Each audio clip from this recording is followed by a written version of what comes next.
Most of the last 6 days under 17 degrees. We only have one day on Tuesday with that 17-degree mark, and that has been a kind of an anomaly for the last 100 and nearly 50 years here in Northeast Ohio. We've not seen many consecutive days below 17 degrees or at 17 degrees.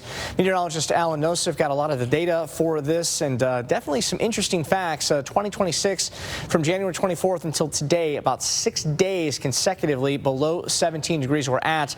We have to go back to 1899 to see 8 consecutive days, and there's a possibility of tying that, at least in the short term, maybe even breaking, depending on how things go for the second half of the weekend. So right now, still very, very cold, a couple of snowflakes, but notice wind chills not below zero for the first time in a few nights.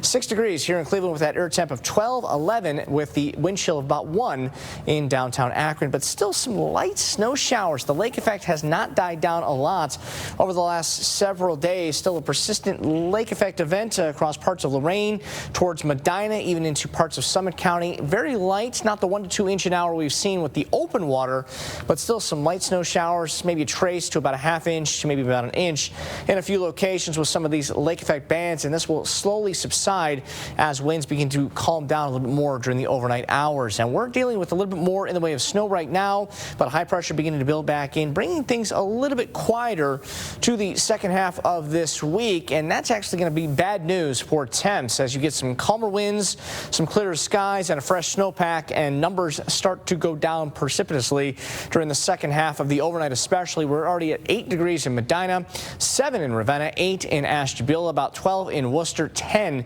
in Millersburg, and there's not much wind, so that is the good news. The wind chill factors mostly above the zero mark. We're at about -1 in Ravenna, -1 in Canton, and a few degrees shy of zero towards Ashtabula, but most of the area not seeing sub-zero wind chill factors, thankfully, but the air temps, unfortunately, will be sub-zero for the end of the overnight tonight, especially if we see a little bit more clearing. We'll be talking a little bit more below zero tonight, and I think really starting to see those temps plummet once we get into the second half of your Friday night and early Saturday, and records will certainly be tested for tonight, and more or less, I think, even potentially broken for the latter half of your Friday night and early Saturday. So some of the coldest air we've seen in almost a decade, in fact, possibility, especially tomorrow night, but records over 150 years ago, -4 here in Cleveland, -6 is that record in Akron, Canton, and -10 just about 6-7 years ago in parts of Mansfield. I think those records in Mansfield are safe.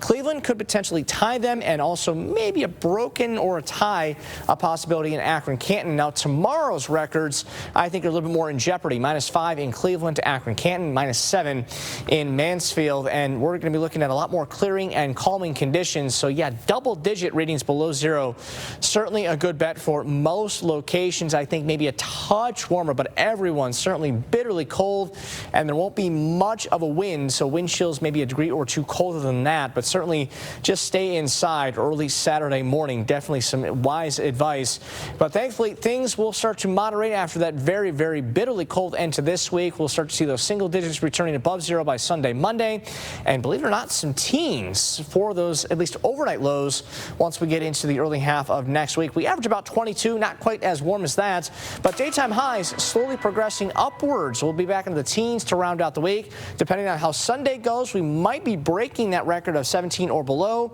back into the 20s by Monday, Tuesday, with some more snowflakes, and maybe some mid to upper 20s linger by Wednesday and Thursday, with a few more snow shower potentials on Wednesday.